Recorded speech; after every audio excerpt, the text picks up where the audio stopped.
கர்த்தருக்கு பிரியமானவர்களே, ஒவ்வொரு நாளும் கர்த்தர் எப்படி வழி நடத்துகிறார் என்ற இந்த தொடரில் நாம் தொடர்ந்து கற்றுக்கொண்டு வருகிறோம். நம்முடைய தேவன் நமக்குள்ளே இருந்து அவர் ஒவ்வொரு நாளும் உங்களை அற்புதமாக வழி நடத்துகிறார் என்று இந்த தொடர்பில் நீங்கள் கவனிச்சுட்டு வந்தீங்கன்னா உங்களுக்கு நன்றாக தெரியும். ஆகையால் இந்த தொடர்ந்து இருந்துக்கிட்டு தான் இருக்கும். அவர் வழிநடத்தலை நீங்கள் ஒவ்வொரு நாளும் கற்றுக்கொள்ள வேண்டும். ஆகையால் இந்த தேவன் அவர் எப்பேறு பெற்ற நம் தேவன் நமக்குள்ளே இருந்து அவர் என்னெல்லாம் செய்கிறார், எப்படியெல்லாம் அவர் கிரியை பண்ணுகிறார், எப்படியெல்லாம் நடத்துகிறார் என்று ஒவ்வொரு நாளும் நாம் அதை தியானித்து கொண்டு வருகிறோம். இன்று அவருடைய வார்த்தைக்கு நேராக போவோம். இஸ்ரவேலின் தேவனாகி இருக்கிற கர்த்தராகிய தேவனுக்கு ஸ்தோத்திரம் உண்டாவதாக. அவரே அதிசயங்களை செய்கிறவர். இஸ்ரவேலின் தேவனாய் இருக்கிற, இஸ்ரவேலுக்கு தேவனாக இருக்கிறார் பாருங்க. கர்த்தராகிய தேவனுக்கு ஸ்தோத்திரம். இஸ்ரவேலின் தேவன் அவரே அதிசயம் செய்கிறார் பாருங்க. இஸ்ரவேலின் தேவன், நம் தேவன் ஆதியில் ஆதாமை உண்டு பண்ணி அதிலிருந்து அந்த உலகத்தை அந்த ஏதேன் தோட்டத்திலிருந்து உண்டு பண்ணி தேவன் அதிலிருந்து மனு வர்க்கத்தை உண்டு பண்ணி கொண்டு வருகிறார். அவன் செய்த பாவத்தின் மூலமாக அவன் விழுந்து போகிறான். மீண்டும் அதை திரும்ப அவனுக்கு கொடுக்கறதுக்கு ஒரு வாய்ப்புக்காக தான் மீண்டும் அதே போல் அவன் எப்படி ஆதாமுக்கு ஆசீர்வாதத்தெல்லாம் கொடுத்தாரோ அதே போல் இன்னொரு பிரதிநிதியாக ஆபிரகாமை தேர்ந்தெடுக்கிறார். அவனும் எங்கேயோ தான் கிடந்தான். அவன் என்ன தெய்வத்தை வணங்கினானோ தெரியாது. அவனை தேர்ந்தெடுத்து நீ வா, இந்த இடத்துல இருக்காத, வா, வெளியே வா, நான் உன்னை ஆசீர்வதிக்கன்னு சொல்லி அவனை பல காரியங்களை சொல்லி, வார்த்தைகளை சொல்லி அவனை ஆசீர்வதிக்கிறார். அவன் மேலே ஆசீர்வாதத்தை வைக்கிறார் தேவன். அங்கிருந்து ஆரம்பிக்கிறது. தேவன் எப்படி ஆதாமுக்கு உள்ள ஆசீர்வாதத்தை எல்லாம் அந்த செல்வ செழிப்போடு வைத்தாரோ அவன் இழந்துட்டான். இப்போ அந்த ஆசீர்வாதத்தை ஒரு பிரதிநிதி எப்படி தேவன் அந்த அவருடைய மகிமை, அவருடைய கிருபை காட்டுறார் பாருங்க. மனித குலம் எப்படி இருக்க வேண்டும் என்று ஒரு பிரதிநிதியாக ஒரு மனுஷனை தேர்ந்தெடுக்கிறார், எடுத்துக்கொண்டு இப்படி காட்டுறார். அவனும் கொஞ்சம் நஞ்சம் இல்லை, ஏகப்பட்ட பிரச்சனையில் இருந்திருக்கான், சந்திச்சிருக்கான். ஆனாலும் தேவன் அவன் மேல் வைத்த அந்த ஆசீர்வாதம் என்ன வேலை செய்கிறது பாருங்க. ஒவ்வொரு நாளும் அவன் எங்கு சென்றாலும் ஆசீர்வாதத்தை பெற்றுக்கொள்கிறான் பாருங்க. அவனோடு தேவன் அதிசயம் செய்கிறார். அவன் ஏகப்பட்ட காரியம், அதாவது அவன் மனைவி சகோதரி என்று சொல்லி போனான். அப்புறம் அங்கேருந்து கனவு வந்து அந்த ராஜாவுக்கு வந்து அவனை திரும்ப வரும்போது அவனுக்கு வெள்ளி பொண்ணு எல்லாம் கொடுக்க ஒன்றுமே இல்லாமல் அங்கே போனான். ஆனாலும் பாருங்கள், அவன் செய்த தவறு தான்.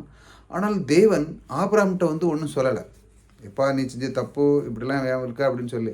அதே காரியத்தில் இன்றைக்கி இந்த உலகத்தில் இதே அவனை மாதிரி பண்ணால் யாராட்டும் மதிப்பாங்களா? மதிக்க மாட்டான். ஆனால் தேவன் பாருங்கள் ஆசீர்வாதத்தை அவன் மேலே வச்சிட்டார். ஆகையால் இவனை உடனே திருத்த முடியாது அப்படின்னு அவருக்கு நல்லாவே தெரியும். ஆபிரகாமை ஒரு நாளில் திருத்த முடியாது அப்படின்னு சொல்லி ஆசீர்வாதத்தை அவன் மேல் வைத்ததினால் தேவன் கூறிய அந்த வாக்கு தத்தங்களை அவன் மேலே வைக்க எல்லாத்தையும் அவர் நிமித்திட்டார். ஆகையால் இப்போ இவனை கொஞ்சம் கொஞ்சமாக தான் திருத்த முடியும்னு சொல்லி அவன் ராஜா கிட்ட போகிறார். அதிலிருந்து அவனுக்கு கொடுக்குறாரு ஆசீர்வாதத்தை. அப்படியே ஆபிரகாம், ஈசாக்கு, யாக்கோபு இப்படி எல்லாத்தையும் சன்னதியை கொண்டு வர. இஸ்ரேல் மக்களுக்கு எல்லாரும் அப்படியே ஜூபும்பா அப்படிலாம் கிடையாது. அவங்களும் கஷ்டத்தில் தான் இருந்தாங்க. ரொம்ப என்ன என்றால் அவர்கள் விசுவாசத்தின் வீரர்களாக செயல்பட்டார்கள். தேவன் சொன்னார், அவன் விட்டு வான்னா வந்துட்டான், கீழ்ப்படிஞ்சிட்டான். அதாவது தேவன் வார்த்தையை முதல்ல கேட்குறாங்க மனிதனுடைய வாழ்க்கையில். ரெண்டாவது என்ன பண்ணுதுன்னா வார்த்தைக்கு கீழ்ப்படுதே கிடையாது. இப்போ நிறைய பேர் சபைக்கு போகிறாங்க, வராங்க, எல்லாம் செய்கிறாங்க. இஸ்ரவேல் தேவன் என் தேவனாக இருக்கிறார், நான் அவருக்குள்ளே இருக்கிறேன்னு சொல்கிறாங்க. ஆனால் வார்த்தைக்கு என்ன செய்கிறாங்க? கீழ்ப்படியில். ஆனால் அந்த ஆபிரகாம், இந்த ஈசாக்கெலாம் என்ன பெரிய டிகிரிலாம் முடிச்சுட்டா வந்தாங்க? ஒன்றும் கிடையாது. தேவனுடைய வார்த்தை கீழ்ப்படிஞ்சாங்க, முன்னேறிட்டாங்க, பணக்காரன் ஆகிட்டாங்க. எல்லாம் செல்வ செழிப்போடு எல்லாமே இந்த பூமியை கொள்ளளவுக்கு மட்டும் முடியாத அளவுக்கு அந்த அளவுக்கு செல்வங்களாக இருந்து ஆடு மாடுகள் எல்லாமே பூமி நிரம்பியிருந்துன்னு சொல்லியிருக்காங்க. அந்த அளவுக்கு தேவன் அவர்களை ஆசீர்வதித்தார். எப்படி தேவன் சொன்னார் வார்த்தையை, அதை அவர்கள் முதல்ல கேட்டாங்க, லிசன் பண்ணாங்க. ரெண்டாவது என்ன பண்ணாங்க?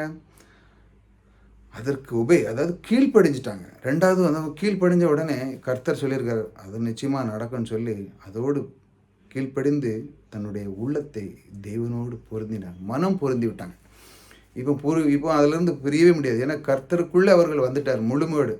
எனக்கு எந்த பிரச்சனை இருந்தாலும் சரி தான் அவங்க நல்லா கண்டுபிடிச்சிக்கிட்டாங்க. இஸ்ரேல் மக்கள் எந்த பிரச்சனை இருக்கட்டும், என் தேவன் இருக்கிறார், அப்படின்னு அவங்களுக்கு முழு மனது எண்ணத்தில் வந்துட்டார். இப்படி தான் நீங்கள் வாழ்க்கையில் வாழணும். எத்தனை பிரச்சனை இருக்கட்டுங்க, இஸ்ரவேலின் தேவன் அதிசயம் செய்கிறவர் எனக்குள்ளே இருக்கிறார். பாருங்கள் எப்படி வழி நடத்துகிறார் பாருங்கள். உங்களுடைய உள்ளத்தை அவர் எப்படி கற்றுக் கொடுக்குறார் பாருங்கள். நீங்கள் எந்த சூழ்நிலையில் இருந்தாலும் சரிதான், இஸ்ரவேலின் தேவன் என் தேவன். அவர் இஸ்ரேல் மக்களை எத்தனை சூழ்நிலையில் எத்தனை மத்தியில் இருந்தாலும் தேவனே என்னை காப்பாற்று சொன்னு ஓடி வந்து எல்லாத்தையும் செய்த அந்த தேவன் எனக்குள்ளேயும் இருக்கிறார். ஆபிரகாமுடைய ஆசீர்வாதத்தை எனக்குள்ளேயும் வைத்திருக்கிறார். எப்படி? கிறிஸ்து மூலமாக எனக்கு தந்துட்டார். இப்போ நீங்கள் நம்முடைய வாயிலிருந்து அந்த வார்த்தைகளை பிறப்பிக்க தான் நம்முடைய வேலை. இப்போ கிறிஸ்து நாமத்தை சொல்லி நீங்கள் சொல்லணும், அவர் எனக்குள்ளே இருக்கிறார். இஸ்ரவேலை காத்த தேவன் எனக்குள்ளே இருக்கிறார். அவருக்கு அதிசயம் செய்த தேவன் எனக்குள்ளே இருக்கிறார். இப்படி ஒவ்வொரு நாளும் சொல்லணும் பாருங்கள். இந்த மாதிரி சொல்லும் பொழுதுதான் உங்களுடைய வாழ்க்கையிலே அதிசயம் செய்கிற நம் தேவன் நமக்குள்ளே உலாவுவார். நீங்கள் வார்த்தை ஒன்றுமே சொல்லனா உங்கள் பிரயாசத்தில் நீங்கள் போனீங்கன்னா ரொம்ப கஷ்டமாக இருக்கும். இஸ்ரவேலின் தேவன் என் வேலையை வாய்க்க பண்ணுகிறார். இஸ்ரவேலின் தேவன் என்னுடைய சம்பளத்தையும் என்னுடைய குடும்பத்தினுடைய எல்லாத்தையுமே அவர் சந்திக்கிறார், உயர்வை கொடுக்கிறார். நாங்கள் இருந்தும் போல 100 மடங்கு பிறகுக்கான ஆசீர்வாதத்தை இந்த வீட்டு மேலே வைத்திருக்கிறார். என் மேலேயும் வைத்திருக்கிறார், என் மனைவி மேலே வைத்திருக்கிறார், பிள்ளைகளையும் என்னை விடையும் 100 மடங்கு மேலான வாழ்வார்கள் என்று என் தேவன் வைத்திருக்கிறார். இப்படி நாவில சொல்லணும். என் பிள்ளை என்னை விடையும் மேலான வாழ்க்கை வாழும். அதனால் தேவன் அந்த பிள்ளைகளை அந்த அளவுக்கு விரும்புகிறார். இப்படி வார்த்தைகளை சொல்ல ஆரம்பிக்கணும் பாருங்கள். இப்படி சொல்லும் பொழுதுதான் நீங்கள் அதிசயத்தை காண்பீர்கள். இந்த அதிசயமான தேவன், இப்படித்தான் தேவனை ஒவ்வொரு நாளும் நீங்கள் வர்ணிக்கணும். அப்படி செய்யும் பொழுது அவருடைய வழிநடத்திலே நீங்கள் அப்படியே ஸ்லோவாக பார்க்க ஆரம்பிச்சிருவீங்க பாருங்கள்.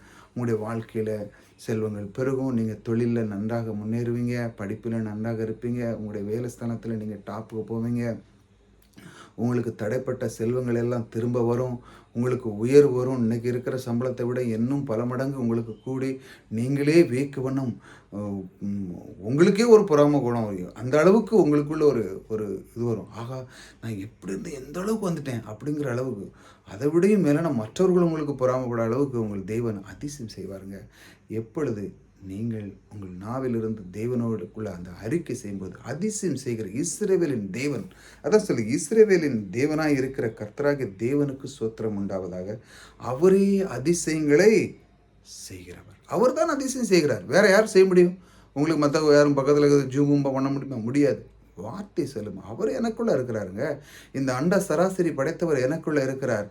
இருளிலிருந்து வெளிச்சத்தை கொண்டு வந்த தேவன் எனக்கு இருக்கிறார். மரம் செடி கொடி உண்டாவது கடவுள்னு சொன்ன தேவன் எனக்குள்ளே இருக்கிறார். நான் ஏன் கலங்க வேண்டும் அப்படின்னு சொல்லும் பொழுது அவருடைய வழிநடத்தலை நீங்கள் புரிஞ்சு கொள்வீங்க. கர்த்தருடைய வழிநடத்தலை நீங்கள் ஒவ்வொரு நாளும் அறியணும். எப்பொழுது நீங்கள் இந்த மாதிரி வார்த்தை சொல்லும்போது அவர் உங்கள் குடும்பத்திலே அழகாக உலாவி உங்களுக்கு தேவையானதுக்கு நீங்கள் கேட்கதற்கும் அப்பால் அதிசயங்களை செய்வார். இந்த மாதத்தில் நீங்கள் நினைத்து பார்க்க முடியாத அதிசயங்களை அற்புதங்களும் செய்கிறவர் உங்களோடு கூட இருக்கிறாருங்க. இப்படி தான் அவர் உங்களை ஒவ்வொரு நாளும் வழி நடத்துகிறார். கர்த்தர் எப்படி வழி நடத்துகிறார்? அவர் உங்கள் மேல் அன்பாக இருக்கிறார். அவர் நீங்கள் நாவில் அவர் கேட்க விரும்புகிறார். என் பிள்ளை எப்படி அறிக்கை பண்ணுறான், எப்படி அதை கையாளுறான், இந்த நாவிலிருந்து வருகிற வார்த்தை ஜீவன் உள்ளதாக இருக்கிறது, அது அப்படியே அது நடக்கும். ஆகையால் நீங்கள் இதை சரியாக பயன்படுத்த கற்றுக்கொள்ளுங்கள். கர்த்தர் உங்களோடு கூட இருக்கிறார். உங்களுக்குள்ள எல்லாத்தையும் செய்கிற அதிசயம் செய்கிறவர் உங்களோடு கூட இருக்கிறார். கர்த்தர் உங்களை ஆசீர்வதிக்கிறார்.